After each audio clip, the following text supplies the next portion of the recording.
Hello! Nais ko po kayong batiin ngayong gabi habang pinapanood nyo po ang aking AI charot. Ito ang caption dito, ito na yung dahilan bakit pumunta ng gabi si Sarah Mau sa BGMP. Uy! Bakit nga ba? Tuloy natin. Ayan, dapat kagabi pa ako nag-content. Kaso naalala ko si nanay kasi birthday niya, naiyak ako. Nakita niya sa story ko. Naiyak ako. Ayun, makananay kasi ako talaga. Sa kalab ko ang mga magulang. Kaya galit na galit ako yan kay Eduardo, yung binastarda niya yung magnanay niya. Eto na, wag muna tayo sa operator. Kasi may pinost ako na kagabi bago ako matulog na, di ba si Sarah, nagpupunta sa BGMP, binukin ko yan. Nagpunta siya ng BGMP isang beses, alas 11 ng gabi. Tapos may isa pang beses pala siyang nagpunta bago yung alas 11 ng gabi. Bakit si Sarah nagagala pa ng alas 11 ng gabi? Hindi ba siya makatulog ng maaga? Bakit? Di ba yung mga nagpupulburon, palaging dilat yung mata niya? Yung kumakain ng pulburon. Pero kung ikaw, hindi ka mahilig sa pulburon, maaga pa lang, inaanto ka na eh. Si Sarah, gising pa alas 11 ng gabi. Alam mo naman, Vice President ka, kung kailangan mo magpahinga na maaga, kasi bukas may mga trabaho ka pang gagawin para na makakabuti sa bansa. Pero bakit gising pa to? Tuloy. Ang BJMP po ay yung BJMP Camp Bagong Diwa. Kulungan po siya. At ang mga nakakulong doon, yung mga high-profile criminals. Naku! Uy, may kinausap ba? May kinausap ba? Ano sa tingin nyo? Nandun din po si Tebes. Nandun din si Ka Angel. Si Tebes nandun. Ng Iglesia ni Cristo. At Sarah, alam ko kung bakit na dumadalaw doon. Oh, bakit? Naku, isa na naman pasabog to. Bakit? Bakit? Nandun din yung kakilala mo. Sino? Yung kuya-kuyahan mo. Naku. Na dati ng tao ng tatay mo, ibinigay sa'yo, inalagaan ka, naging BPSG mo, alam lahat ang tungkol sa buhay mo. Since mayor ka pa. Naku. Tapos, yung taong yun, kaibigan ko. Kaya nung linabas ko na dumadalaw din ako sa BJMP, pinakita ko, di ba, yung ID ko, tapos yung tatak ko. Isang tao lang ang dinadalaw natin. Naku. So, anong dahilan na sa loob ng 3 taon, hindi mo dinalaw si RM, tapos ngayon dumadalaw ka? Yun. High profile ng mga kriminal. High profile. Bakit nga ba? Anong dahilan? Kung wala ka namang mapapala dyan sa tao na yan, anong dahilan? Iisa lang pala kayo ng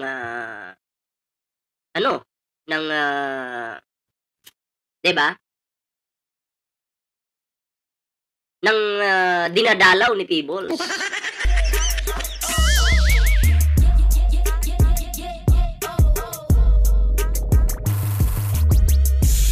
Ayan bago tayo magtuloy-tuloy, ayan, kung bago pa lang dito sa ating YouTube channel, huwag kalimutang mag-like, share, and subscribe para naman po maging updated kayo sa lahat ng mga uploads natin. So ayan, tuloy na po natin yung ating reaction. Alam ko naman kung bakit. At alam mo rin kung bakit ayoko sa'yo. Kasi alam ko yung katotohanan. Alam ko yung confidential fund. Naku. Alam ko yung pagiging attitude mo, pagiging maldita mo, at pagiging sinungaling mo. Maldita, sinungaling. Kaya pala. So ibig sabihin, plastic si Sarah. Alam ko lahat. Lahat. Kaya ayoko sa'yo. Hindi lang kasi alam ng mga Jennifer Grino, shoutout po tao, yung totoong eksena mo. Pero yung kuya-kuyahan mo, na kaibigan ko, kinuwento niya sa akin lahat. Alam ko ang mga katarantaduhang ginagawa niyo. Naku. Kaya consistent ako na ayoko sa inyo. pinagsisisihan ko na nga, pinagsisisihan ko na sinuportahan ko ang si Duterte. Pero ikaw hindi kita sinuportahan. So maliwanag po dito na ang sinusuportahan noon ni Peebles ay si Digong lang. Hindi po si Sara Duterte. Na kita. Excuse me po. Dumadalaw ka sa BJMP dahil chinecheck mo na baka may gumamit dun sa kuya-kuyahan mo. Baka may gumamit. Ano bang klaseng gamit? Ako'y magtatanong lang naman, ano? Anong klaseng paggamit? Yung papalabasin para may iutos? Ganun ba? Kasi nangyayari po yan sa pelikula eh. Yung mga high profile na mga kriminal nandun sa kulungan. Tapos, pupuntahan mo yan, kakausapin mo, meron kang ibibigay na larawan, ito yung target mo ha, target mo to. Papalabasin ka mamayang hating gabi. Pero babalik ka rin. Pero ang gagawin mo, titirahin mo to. Bimbangin, bimbang. Ano mo to, bangbangin mo. Bang, bang, bang. Tapos babalik ka. Parang ganon. Yun yung pagkakaintindi ko tuloy. Na baka mamaya wala na dun, di ba? Dahil yun yung nakakaalam ng lahat ng totoo. Kung ano, ang confidential fund, intelligence fund, ang Mary Grace Piaros, ang pagnanakaw nyo, ang pagpapapatay nyo, lahat-lahat. Naku. At dun siya nakakulong pero hindi siya pwedeng patayin doon. Pag nasa BJMP ka, hindi ka pwedeng patayin. At pag pinatay si RM, ikaw ang mananagot. Pumunta ka doon. Ito po ang eksena niya ha. Pumunta siya doon. Kinausap niya yung warden. Ang sabi niya is, magpapaproject siya. Dahil daw mga PDL nga, nakakulong nga naman. Inaantok na ako. Nakakulong na nga naman. Ibigay daw yung mga pangalan ng mga anak. At siya raw ang tutulong sa pagpapaaral. Delikado yan. Ano yan? Sign na ba yan? Na pag nawala yung tatay, papaaralin na yung mga anak. Parang may naamoy akong kakaiba dito Takot baka magsalita ang nasa loob. Kaya laging dumadalaw. May ganun pag nadisgrasya yung tatay, papaaralin yung anak. Ganun tutulungan yung pamilya. Nako! Sinabi niya yun, hindi sa harap ng lahat Sinabi niya yun sa warden. So, etong warden, pinatawag isa-isa yung mga nakakulong dun sa Annex 2. Kung saan nakakulong yung kuya-kuyahan niyang yun na tumulong sa kanya ng eleksyon na kaibigan ko. Kinuha niya yung mga pangalan ng mga anak. Tapos pangalan ng asawa saan nakatira. Naku! Malakas ang pang-amoy nung kaibigan ko na kay Sara yun. Hindi siya nagbigay ng pangalan. Hindi niya binigay ang pangalan ng mga anak niya at ng asawa niya at kung saan nakatira. Kasi alam ng asawa ko ng kaibigan ko yung gagawin ni Sara. Pakikidnap niya yung mga bata. Papapatay niya para hindi magsalita si Caramil. Ayan, sinabi ko na Caramil, si RM, na tungkol sa kanya. Naku. So may balak pala si Sara Duterte. Ayon sa pagkakaintindi ko, kung titingnan natin, may balak na ipakidnap yung mga bata, pamilya, para hindi magsalita yung tatay. Huli! Chinecheck niya lang kung nandun pa yung kaibigan ko. Yun ang eksena mo. So, nung nakita mo at pinapunta mo pa si Joyce dapat Eto, dapat kine-question ka dito. Nung hindi ka na pumupunta, may pinapapunta kang babae. Si Joyce dapat na naging USEC ng PMS. So, in short, may ipapadukot po ito ni Sara Duterte. Di umano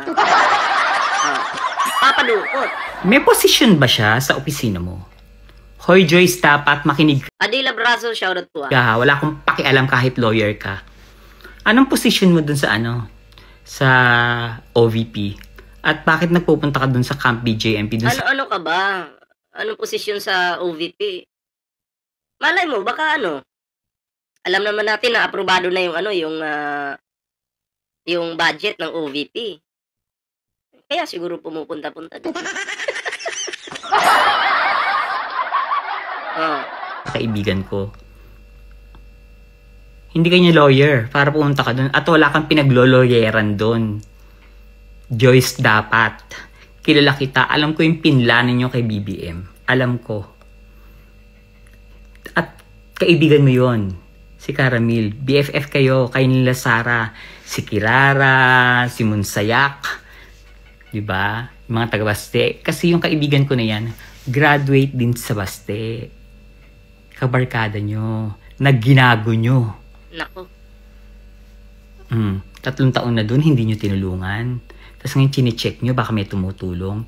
Dinadalaw ko yon. Marami na kaming napagkwentuhan. Nasa akin lahat. Wala kayong pwedeng gawin sa kanya.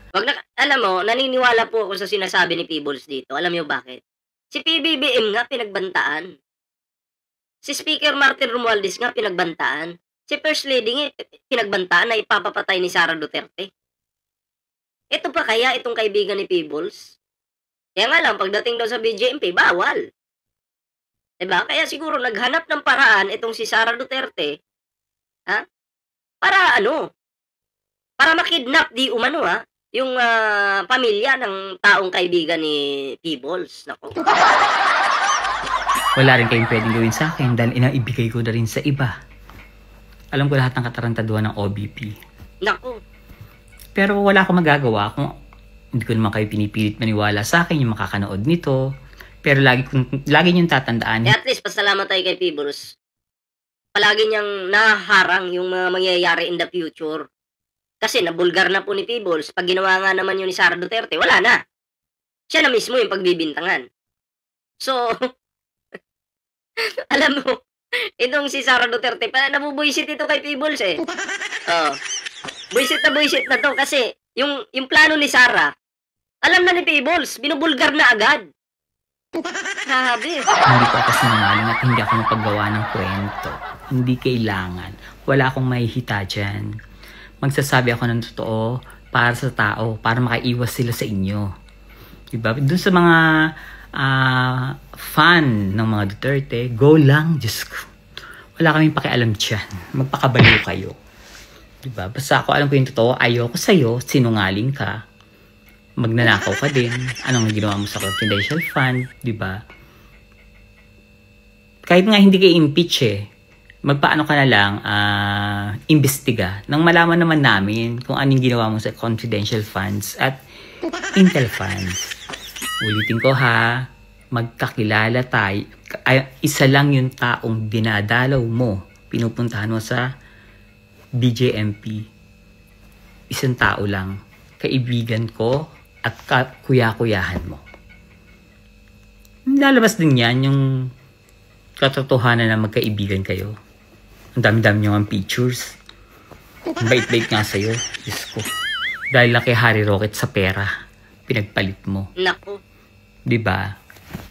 Chururut to sak. Hindi ka makakapunto sa akin.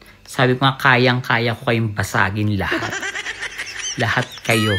Kaya kong basagin. Maski yan si Gutesa. Kayang-kaya kong basagin yan. Tao mo yan. Huwag kayong umarte. Tao mong bobo na INC na hindi nagbabasa ng tamang script. Tapos bobo pa yung gumawa ng script, si Mike Defensor. Bobo pa yung lawyer. Sinungaling pa si Aw. Marcoleta. O siya, Sara, baka sa susunod magkita tayo sa BJMP, ha? Pumasok ka. Huwag kang pasilip-silip lang. Chururut to sakbe. Ang lakas ng loob niyong umupo talaga sa pagiging presidente, mga kriminal naman kayo. Hindi na kayo nahiya. Diyos ko, patawarin niyo po sila kahit ng mga kasalanan ginawa kasi po sila yung mga siraulo at bobo at hindi ko charot. Chururut to sakbe. So, ayun lang naman yung yung video mga pre. At si Peebles, binulgar po lahat ng mga plano ni Sara Duterte na pagpapakidnap dito sa pamilya ng kanyang kaibigan na nakakulong po sa BJMP, di ba? So, dahil yung taong iyon ang nakakaalam ng mga baho ni Sara Duterte. Kaya parang gusto ng, 'di ba, ipakidnap. Ayon po ito kay Peebles, gustong ipakidnap yung pamilyang 'yon para hindi magsalita itong kaibigan ni Peebles. Ano sa tingin nyo? Anong reaction niyo dito?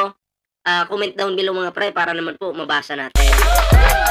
Siyempre, bago tayo mag-move sa next topic mga pre, ayan, kung bago pa lang dito sa ating YouTube channel, huwag kalimutang mag-like, share, and subscribe para naman po maging updated kayo sa lahat ng mga uploads natin. Ayan, siyempre mga pre may TikTok po tayo, may Facebook. Ayan, sana po inyong suportahan yung ating mga social media accounts.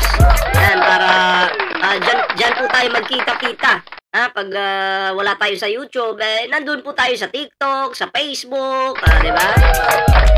So, doon tayo magbabanggaan, magkikita-kita. So, ngayon mga pre, ayan move na po tayo sa next topic. Ayan.